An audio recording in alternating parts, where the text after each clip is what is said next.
After last night's attempt at a dry run through to see what the strike temperature or mash temperature time and boil times are on the Broy supply Unibrau with the ETC and the single 120 volt heating element combined with an induction cooktop. In this case, it's the Bosch. It's the latest Bosch model. I don't know what model number it is. It's a 36-inch 4-zone deal.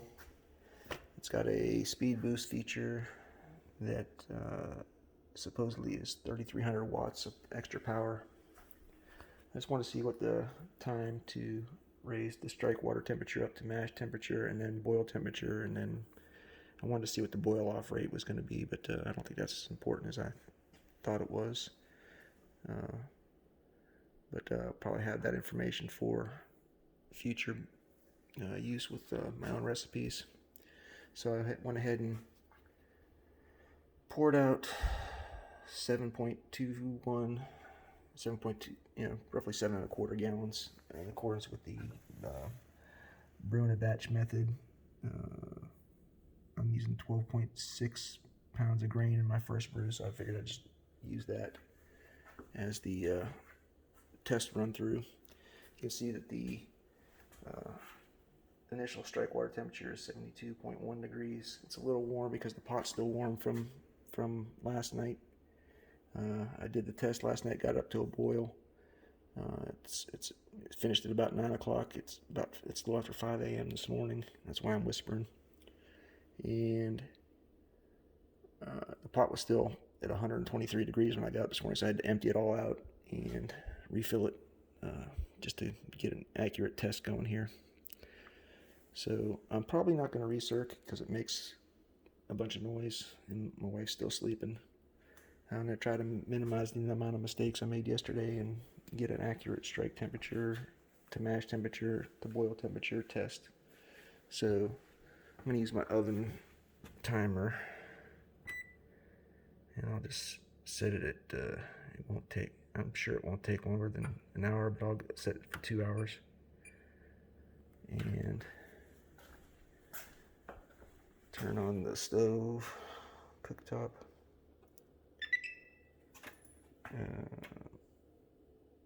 It allows you to see it's recognized that the pan is on that burner. You can see it might be a little bit brighter or not, but you can join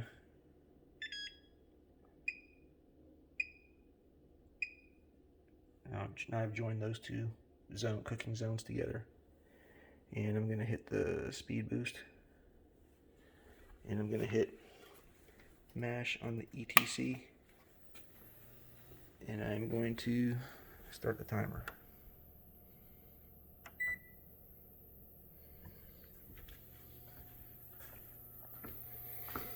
And right away you can hear the induction cooktop doing its thing, and you can kind of see a little bit of movement down there already.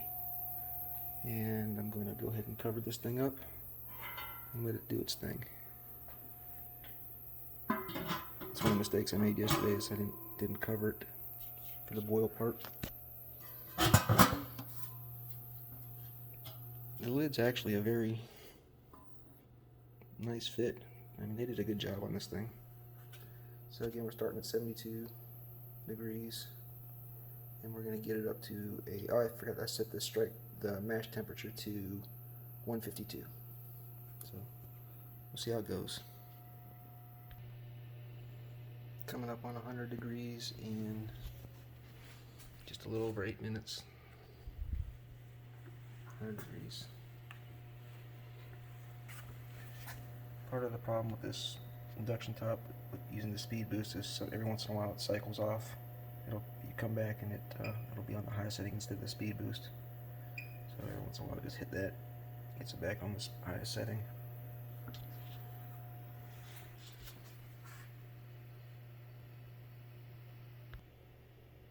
"14 minutes in, and we're at 122, rising. Speed boost is still on.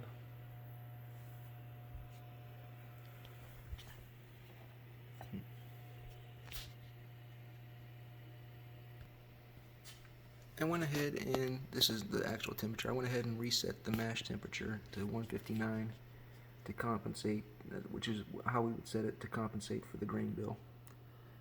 If we wanted a mash temperature of 152. So you can see that actual temperature is 140.9.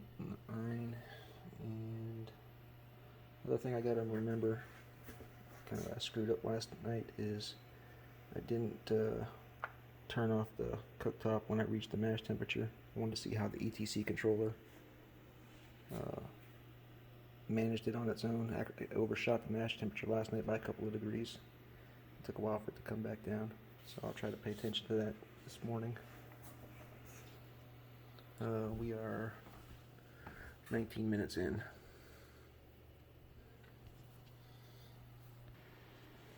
You can see we're coming up on the 152 initial mash temperature that I'd set, and it took all of 22 minutes to get there, which is faster than last night because I got the lid on. I think it was about 24-25 minutes last night with the lid off.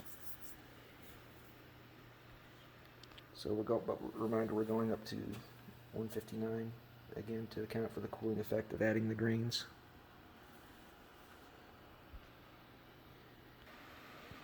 Okay, we're rapidly approaching the 159. When it gets to 159, I'm going to go ahead and kill the cooktop power and see how the controller handles it on its own. We are 24 minutes in.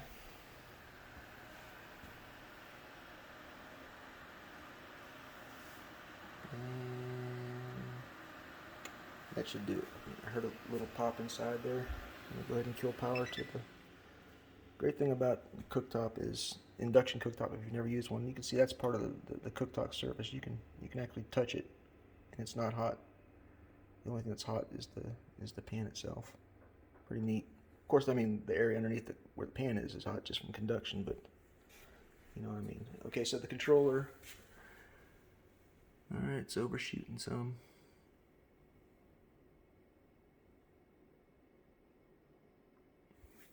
I gotta look and see what these indications are when it was heating up to mash temperature.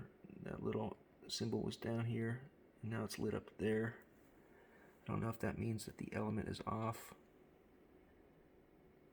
and when it's down here it's on.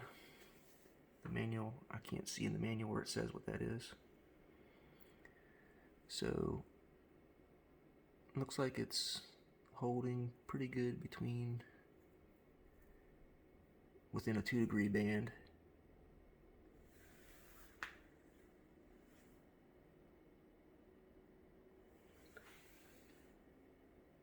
Like I said, it got up there 23-24 minutes.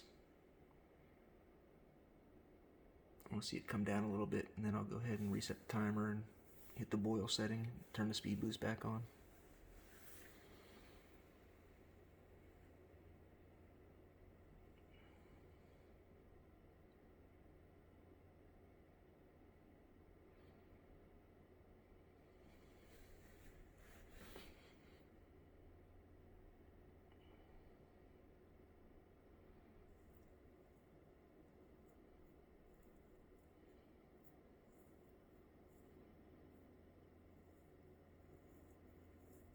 I like to see something consistently going down.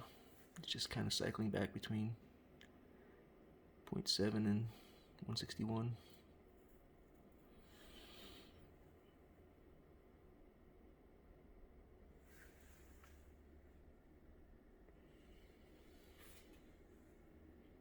I guess that volume of water just holds the heat, and it's not going to go down much.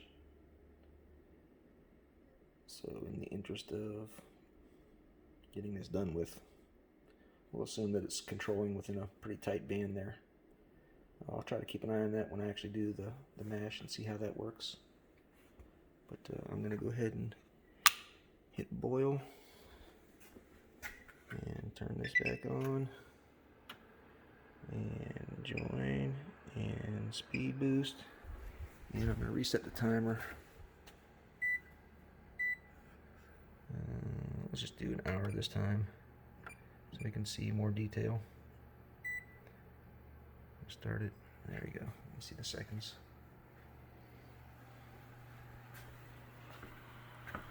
Got the lid on. Got the boil set. Last night I screwed up. I flipped it from mash to off and was just using the cooktop. And it got up the temperature, but it took forever. Close to an hour with just the cooktop. So, and I had left the lid off for most of it. So those were the big mistakes I made last night.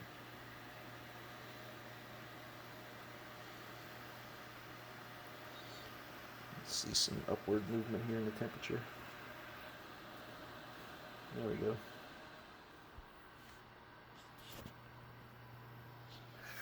Okay, so this is still on.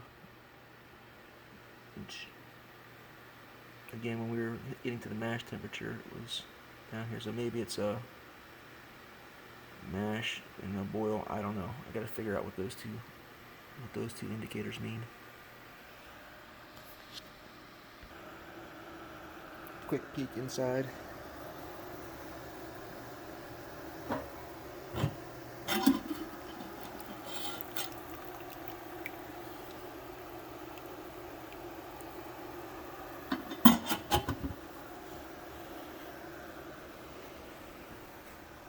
Almost 188 at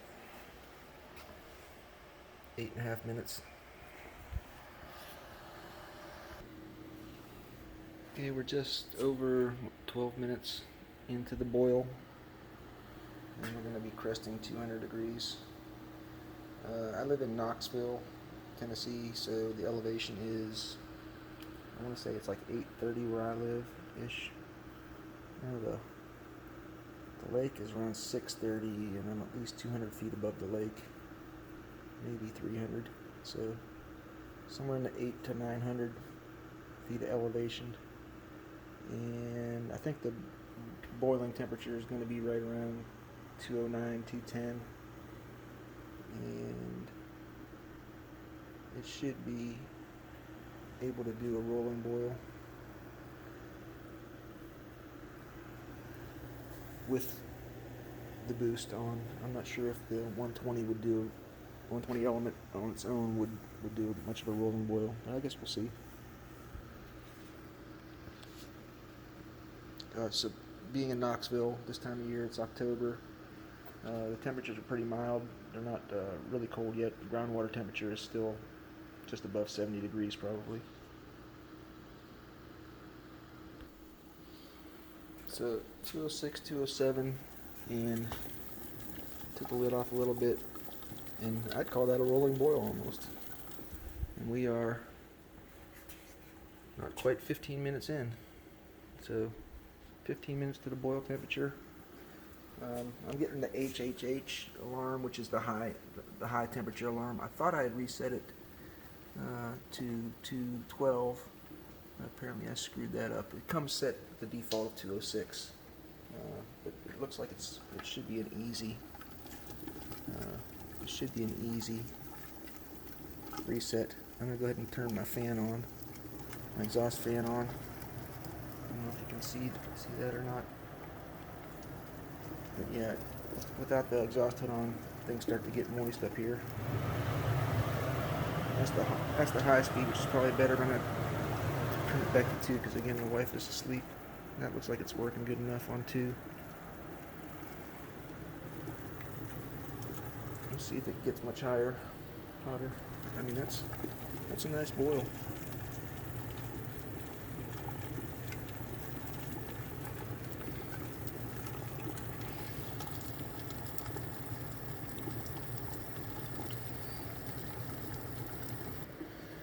Okay, so it doesn't look like it's getting much higher at all. 208, 209, which is about what I expected. I'm going to go ahead and kill the induction cooktop and see if the 120 element alone maintains this boil. We're about 16 minutes in, 16 and a half. Just going to give it a few minutes and see if it calms down, or if the 120 does a good enough job of churning things. So like 3 minutes later, and we're still maintaining 208, 209 with just the 120 element on. The cooktop is off. It just indicates that the burners are still hot, and there's still a nice rolling boil. So kudos to the boy. Again, this lid is a very nice tight fit when you want it to be. I'm just kind of laying it on there lightly, gently, and you can still see some of the vapors rising. So that's probably how I would do the boil during the actual brewing process. I've read the experiments about lid on, lid off. You can draw your own conclusions from those. I don't think it's going to be an issue one way or the other. I'm going to go ahead and leave the boil go for the rest of the hour here, and then add on another 15 minutes to account for the time it got to get up to boil, and then see how much I boiled off. And so I'll have that information available. I took the lid off just a few minutes ago, or a few seconds ago actually. So 35, 43. Just want to see how it acts with the lid off and just the 120.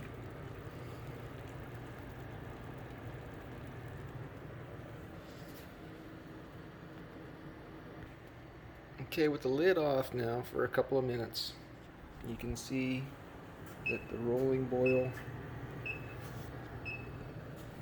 the temperature's dropped, which is why it's got to the high temperature alarm again. So it's below 208, or actually below 206, and then rounds back up to 206 and hits that alarm. So this is what you get with the lid off. I guess that's still technically a boil. I would not call that a rolling boil. So I would probably be inclined. I'm going to go ahead and put the lid back on, just kind of cocked, and see how that works. And just now put the lid on. It's gotten down to 205. The lid's kind of, as you can see, it's kind of cocked. See if it gets back up to a rolling boil.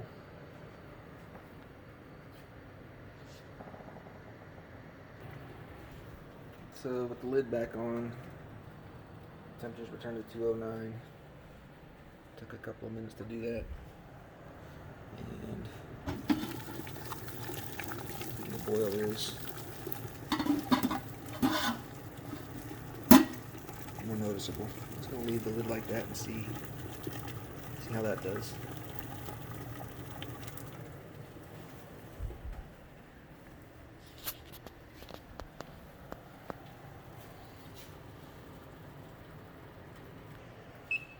So several more minutes later with the lid in this position, and you get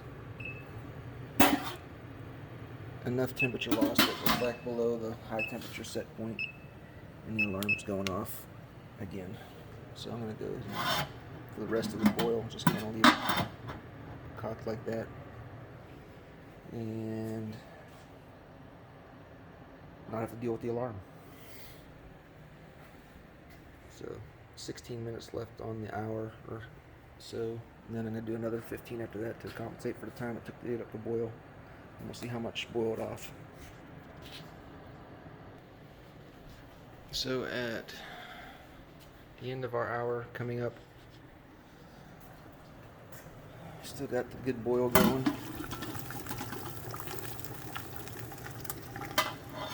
We got exhaust hood seems to be handling it at 2 again. I'd turn it up to 3 if it was the middle of the day and people were up and about. But I'm going to go ahead and do another 15 minutes on this and then kill the boil. And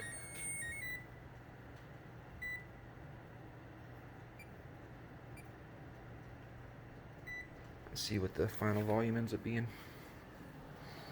I'll let it cool down after that too, because it will be a smaller volume at a chiller temperature.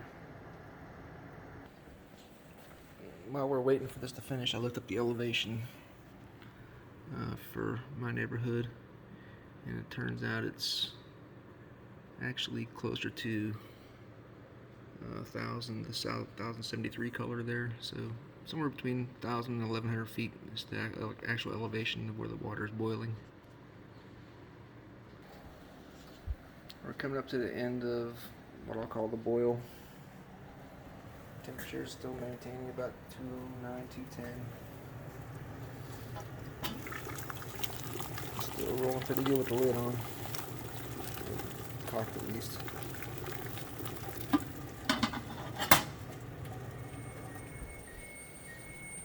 Go ahead and kill that. And we'll kill that. And we'll see what happens once we do that. Wow, it stops pretty quick.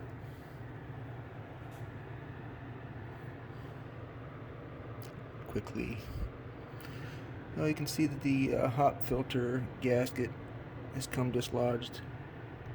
That's a curious part of the design. I don't know. I guess there's a solution to keep that gasket on, a silicone seal there. I'll have to check the boards and maybe talk to Steven about what people are doing to keep that on. I knew it was going to be a problem. I tried to just loading the hop stream was a pain in the butt. So that looks like something that needs to be addressed before we proceed with the first brew day. So with the level settling down here, remember we started with 7 1/4 at groundwater temperature, which was around 71, 72, if I recall correctly. So, and we're still at 206 here. I imagine it's going to end up somewhere in the maybe 6.5. I mean 6 3/4, 6.5 range once it gets cooled down. But I'll go ahead and terminate the video now, and I'll just put that final number in the description of the video. That's it.